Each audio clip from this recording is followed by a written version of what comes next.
की वंदे मातरम वंदे मातरम। और संघ संदेश न्यूज़ में आपનું સ્વાગત છે। SIR 2025 કાર્યક્રમમાં મતદારોને પડતી મુશ્કેલીઓ દૂર કરવા ભાજપ અગ્રણીઓ દ્વારા જિલ્લા અધિક કલેક્ટરને રજૂઆત કરવામાં આવી। ભારતના ચૂંટણી પંચ દ્વારા સઘન મતદાર યાદી સુધારણા કાર્યક્રમ 2025 અંતર્ગત મતદારોને કેટલીક તકલીફ પડી રહી છે, જેને દૂર કરવા છોટાઉદેપુર જિલ્લા ભાજપ પ્રમુખની અધ્યક્ષતામાં જિલ્લા કલેક્ટરને રજૂઆત કરવામાં આવી હતી। જિલ્લા પ્રમુખ ઉમેશભાઈ રાઠવાએ આવેદનપત્રમાં જણાવ્યું હતું કે છોટાઉદેપુર જિલ્લામાંથી ઘણા લોકો રોજગાર ખેતી મજૂરી અર્થે બહારગામ રહે છે। આવા લોકોના નામ મતદાર યાદીમાંથી નીકળી ન જાય તેવી તકેદારી રાખવામાં આવે।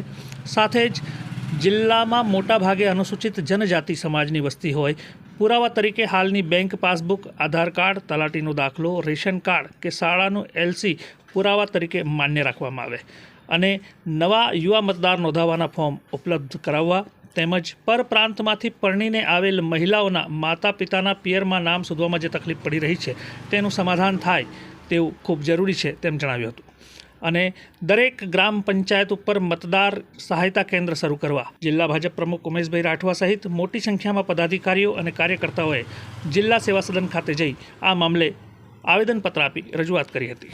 આજે છોટાઉદેપુર જિલ્લા ભારતીય જનતા પાર્ટી દ્વારા સઘન મતદાર યાદી સુધારણા કાર્યક્રમ ચૂંટણી પંચ દ્વારા જે કરવામાં આવી રહ્યો છે, એમાં જે મતદારો જિલ્લા બહાર છે, પોતાની રોજગારી કે મજૂરી અર્થે ખેતમજૂરી માટે બહાર ગયા છે, આવા મતદારોનું નામ મતદાર યાદીમાંથી કમી ન થાય એની કાળજી લેવા માટે તથા આ મતદાર યાદી સુધારણા કાર્યક્રમની અવેરનેસ જનજાગૃતિ અંતરિયાળ વિસ્તારો સુધી પહોંચે અને ગ્રામ પંચાયતો ઉપર એના હેલ્પ સેન્ટર શરૂ થાય, 2002ની મતદાર યાદી સરળતાથી ઉપલબ્ધ થાય એ પ્રકારની વાત કરવા માટે આજે અમે આવેદનપત્ર આપ્યું છે।